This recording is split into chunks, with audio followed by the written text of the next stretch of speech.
Good morning, folks. Welcome on this beautiful morning to Transwest Truck Trailer RV. My name's Paul Lavoie. Today we are going to be showing you one of our last remaining 2024 Freightliner M2 106 Plus with the Summit hauler conversions. We're going to start up front here.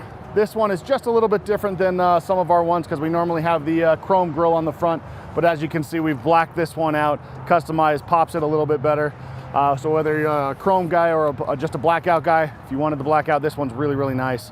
Very, very nice on the front. But dropping down here, you have Freightliner's patented 3-piece bumper. Makes it very, very easy if anything does happen. Still a solid bumper, but if you do damage to one of these pieces, you only have to replace that one piece, not the entirety of it. You also have your recovery hooks right here. And then this is your radar system with the Detroit Assurance safety package, making it so that if anybody in front of you is braking and you're not paying attention, it will actually brake for you. It's a nice system, safety system that most trucks have now. Right up top here, we do have our compressed fiberglass hood, very durable, makes it so that if you do get into a hailstorm, you're not going to be getting those little dinks, dents, or anything like that. We still do recommend that you do put a clear coat on the front, like a clear bra or anything like that, because you will, especially in Colorado, will get those rock chips. But it is very easy to actually maneuver this. Just make sure that the 2 straps on the side are actually undone, but you can just lift it. Anybody can do this if you can reach it, and then you can actually see in there. This is our, excuse me, L9 Cummins engine, coupled with the Allison 3200 TRV transmission. And as you can see, it's very, very easy to access this. If you're mechanically inclined, very easy to look at. You've got your coolant up there, air filter up there, dipstick here, easily accessible. Your one of 2 fuse relay boxes right here, and then down below your fuel filter water separator, power steering fluid, and like I said, you can just plop yourself right in here, work on it if you're mechanically inclined and you know what you're doing. One very, very nice feature in here is where the red little cap right there, there's the positive and negative leads right there for your batteries. So if you do run out of battery, you can jump it easily just right there, so you don't actually have to get into the battery. But then we want to make sure that you are actually making sure your batteries are still working in working order. I'm going to close this up just so you can see how easy it is. It will fight you back this way. So there's a whole safety purpose for this. It's making it so that if a gust of wind or something hits it, it's not going to just, and you're working in there, it's not going to just slam down on you. So like I said, it's for safety purposes.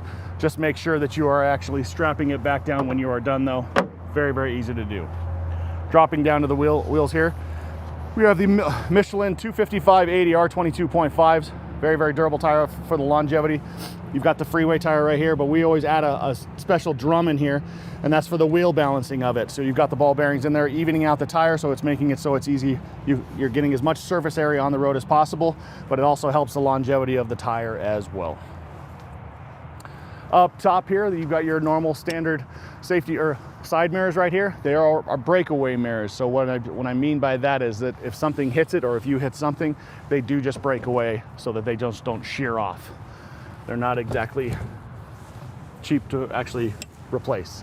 On the top one right here, they are heated and powered. You've got your signal right here for your turn signal, and then you got your outer look for your widening mirror on the bottom. Down below here, this is for those cold nights. You've got your engine block heater hookup right here, just making so your fuel's not getting gunked up. Just make sure that you do plug it in. And then you've got your side steps right here. This is just so you're accessing the cab. It is a very large area, so you can get as much surface area as possible for your feet. We want to make those 3 points of contact just so we're all being safe. And these 3 points right here are actually just for making it so it's non-slick. Right here, one of 2 fuel tanks. It is lockable. When I say one of 2, they're the exact same on these. They're both 50 gallons. And it's a little bit different setup, which I will show you on the other side. And then right here you have your DEF tank. It is a 6-gallon DEF tank. You're roughly getting about 3 to 350 miles per gallon on it. So it makes it so you can go a long way. But like I said, it is lockable, just right in there. We're gonna open up so you can look on the driver's side really quick right here. See the Summit hauler conversion. Very, very nice, durable leather, very comfortable seat. It is an air ride. It's very easy to maneuver it just by going up and down just like that. This is your lumbar support right here, your heated seat, and then your tilt feature right here. What comes with every Freightliner right here is your kill switch If you're not a daily driver on it, you can turn that switch, turn it off, and it kills all electronics, so you're saving your batteries as much as possible.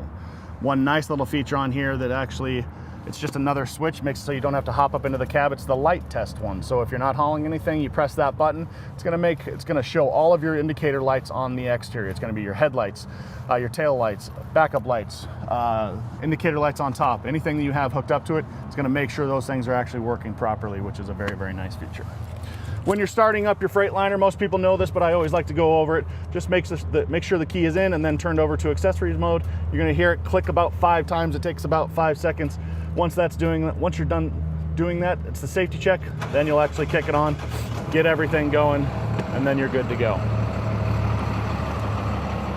Looking in the back here, if you have any passengers with you, there's your very comfortable sofa seat. It does fit 3 comfortably with seat belts.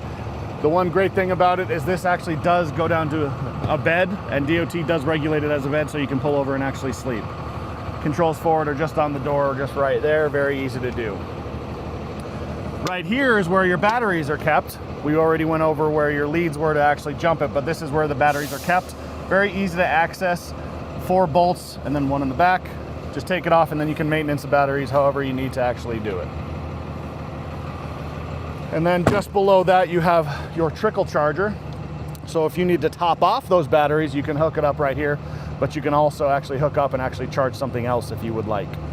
But just make sure you're paying attention to your battery use, because you don't want to use your batteries too terribly much. On the back here, we have one of 2 of this size storage bins. As you can see, it's diamond plated, so it's very durable. We always hook up an air line in there. We already have the hose there, but the air line that's in there, we also have a fire extinguisher, making sure we're being as safe as possible out on the road. There is 4 total storage units. All of them are lockable. All of them are weatherproof. It's a very nice feature to have if you need to store any extra gear or anything like that. This one's a little bit smaller in the back. This is one of 2 of this size. Once again, diamond plated. You normally can put your chains in there if you have enough room, or some flares back there if you'd like. As we're looking up the bed, very large bed. And as you can see, it's diamond plated, very durable. You can customize it however you want. We do have 2 extra holes right here, so if you wanted to add an exterior storage bin or anything like that, you have the capability of doing that. We even sell it here. We can even install it for you as well. Going up top here on the headache bar, you can see in the middle there's one of your backup cameras. We do use the Voyager system here, and it's a nice system to have. You can do it wirelessly, or you can actually hook up with an actual wired. Right now we are wired. You have 2 cameras hooked up to this one in particular. That's one that you see down there, and then I'll show you the one in just a moment. But as you're seeing, you're coming down the bed right here, there's a track system right here if you need to tie anything down. It has a 1,000-pound weight limit, so if you need to tie anything down, like a spare tire, something like that, you have the capability of doing that. In the middle here, you're gonna see what we call our trough system. This is where you're gonna be hooking up to your 5th wheel or gooseneck. And as you can see, we're set up for a gooseneck right now. That is our drop-in ball, your drop-in ball, where you can actually take that one out and replace it with the 5th wheel. That steel plate right there is set up. It's pre-drilled for all, if you want to do a 5th wheel hookup as well. Very, very easy. And also down here, there's a little hole right here where you would drop in. You would just release that lever, then you can lift out that ball, or you can flip it over and make it flat as even. But we're also set up for air brakes as well. This truck already does have air brakes, but if your trailering has air, you have the capability of doing that, or you're set up right here for the electronics if you have electronic brakes as well. When I was just going over, here's for gooseneck, and then here's for your bumper pull, hooking all electronics up to that. And then what I was going over, this is your hookup for your Voyager system right here for all electronics. But I was telling you we had a second camera. This is for your receiver right here. Right here we have our Gen Y 30,000-pound weight limit hitch. It is customizable by really whatever you want to kind of do. You can raise the height, lower it. You can even switch this out, or even switch the balls. Right now we're at 2 5/16, and then we got a 2-inch below. But as you can see, it's very easy to actually change out and everything. So very, very nice. Going back into the bed, it is an aluminum bed, aluminum cab. It's very durable. Most people would say, hey, that could become a problem because that makes it lightweight. That is true, but we actually put steel plates, as you can see, that was hooked up right there to counteract that. But the longevity of the bed's gonna last longer than what a normal, call it steel bed would because of the elements. One, people use salt in most places. In Colorado, we use mag chloride, so it does tend to rust it out a little bit faster, but having the aluminum bed will make it so that you don't have to do that. But as you can see, here's the other two storage bins on the other side. Exact same as the other side. They are lockable just like that, but a nice little setup. You do have your side steps over here, and then when I was going over your other fuel system right here, there's your tank right there. It is only the 50-gallon tank over here. You just have the DEF tank over on the other side. We're gonna look in the passenger front right here, making sure your passengers are comfortable. It's the exact same setup as you have on the driver's side. A lot of room in there. You also do have access to one more fuse panel, which is behind here. It's very easy to access. You would just go like this, lift up, and the entire panel comes off. And then you can check out the fuses of whatever you need right there. As we hop into the back of the seat, when we get in the interior of the cab, on the back console there, you're gonna see a couple more outlets for power. There's a couple 110s, but there's also some USBs, making it so that you can charge up everything that you actually have. And as I'm hopping up here into the cab, we're gonna go over the interior of this. But as you can see, we're gonna start off on the windshield right here. Very, very large windshield, 2,500 square inches of windshield. And then this center part right here is coupled. It's the Detroit Assurance, which was going with the front part of the radar system. This is also one with your lane keep assist, making sure you're staying in the lanes without you going out. It will alert you saying, hey, you're going outside the lanes. And then of course it's coupled with the front end crash alert. Staying up here, you do have a couple more storage areas. And over to the left here, this is what I was going over with your Voyager system, showing you your camera system. See, right now it's on camera 1, I believe. And it's just showing you the top on the headache bar, but you can cycle through them right here just by going like it. Camera 2, and it is set up on camera 3 for the hitch. And then you can set up camera 4, but it also has a features where you can go split screen, or 1, 2, 3, or all 4, 1, 2, 3, 4. But then you get right back, and then you're back on that one. You have an air horn right here, making it easier for you to alert everybody so they can get out of your path, but you also have a secondary mic for your Bluetooth right up here. And then we're gonna drop down to the side door right here. As you can see, this is a crew cabin, so it's a little bit different of a setup than what we normally are used to. So there's only 2 for the windows. It actually does control all 4 windows. All you would have to do, right now it's set up for the front windows. To do the rear, where you would just have to push this, it's on. Now you have controls for the rear. The people in the back still have their own controls, but this is just for you up front. Defrost right here, and then controls for the actual side mirrors. Then your lock and unlock right here. Dropping down to the steering wheel. You have controls right here for everything on the dash, so all the digital information right there. You can customize it however you want it to look. Just cycling info on the vehicle, it shows you everything that need be. RPMs on the left side, your oil pressure, and then your fuel tank, but this is also a double feature. It has your fuel, which is the white gauge, but it also has your DEF, which is the blue gauge. Just letting you know exactly how much you have of each. Speed limit on the right, your air pressure for your trailering, and then your water temperature right there. On the right side of the steering wheel, we have controls for the cruise control, and then you're answering and hanging up phone calls for your Bluetooth.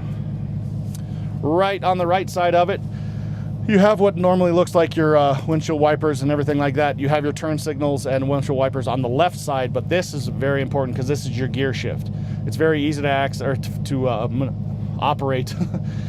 Transmission right here, your automatic transmission is just going D and then neutral and then reverse. And on the outside of it, can't really see it, but it's hard to kind of see, is your automatic and your manual transmission, so you can change it up to however you like. But this also has another purpose. This is also your engine brake. So if you're going up, or if you're wanting to use your engine brake, it's just going up and down like this. So if it's up, you're off, and then you got high or low, medium, and high. And then of course just back up if you're not using it. But also, if you're going into a manual transmission, going down this way in gears is how you manually change those gears. So going down is going up in gears, coming back up is going down in gears. Right here we have controls for your air pressure for your trailering, and then your air for your truck. Right here is controls for your subwoofer for the actual stereo system. And then if you have electronic brakes, you can set your trailer gain with this red arc system right here. Hazards, dome light, footwell light, and then your pre-trip light. pretty much self-explanatory. The pre-trip light is probably the most important one, because that's what's going to, you press that button and that's what's going to make it so that once you're hooked up to a trailering, it's going to make sure all of your lights and indicator stuff is actually working properly and on. Right here, these are optional switches that you can add to it. It's really whatever you want to do. Some people put like an exterior light bar up front, or you can add another winch if you would like, whatever you kind of want. Down below here, these are very important buttons. These are your safety systems. The first three are always on. It's your automatic braking assist, your lane departure warning, and then your traction control right here. This fourth button is your shutdown override. So if anything is going on with the actual vehicle, it's going to alert you on the middle screen on the front dash saying, hey, we're shutting down in 45 seconds. Let's just say you're in the middle of the road. You don't want to be in the middle of the road. You're going to try and get as safe as possible to the side. So what you're going to do is hit that button, and that will keep the engine running no matter what. You just want to make sure that you're not doing it for too terribly long, just so we're not damaging internal components on the actual engine. Right here, these are controls for the rear air. So you would just do your cool or your heat, and then the fan speed is right here. Down below here is your locking differential for the rear, and then your suspension dump right there. If you need to drop down the back axle a little bit, and because you're just a little bit too tall for a trailering that you're going to be doing it, hit that button. It just drops you down. Very, very nice and very easy. Right here, you have controls for the actual infotainment screen right here. This is a USB-A, and then an HDMI. So you can hook it up, and then you actually have your phone for Apple and Android CarPlay right here, or if you have an exterior tablet or anything like that, it actually can come up there and play through the actual stereo speakers. On the right side right here, we have a 12 volt for more power, and then a couple of USB-Cs. Dropping down here, controls for the front air conditioning. So you've got your fan speed right here, your different zones, and then your heating and cooling right here. One last button right here for recirculated air. Then you have your very, very large cargo space right here for your middle console. Huge, massive cup holders for whatever you want to do. You can actually take them out if you want to actually clean them too. But you can really put anything in there. In here you've got your very large storage space if you wanted to store anything in there, making it very accessible for you. But other than that, that does wrap this up on this 2024 Freightliner M2 106 Plus with the Summit Hauler conversion. If you're interested in this one or any of the other vehicles on our lot, once again, you can see my info down below. My name is Paul Lavoie. You can reach me at 303-503-3305, or you can email me at paul.lavoie@transwest.com. Have a great day, folks.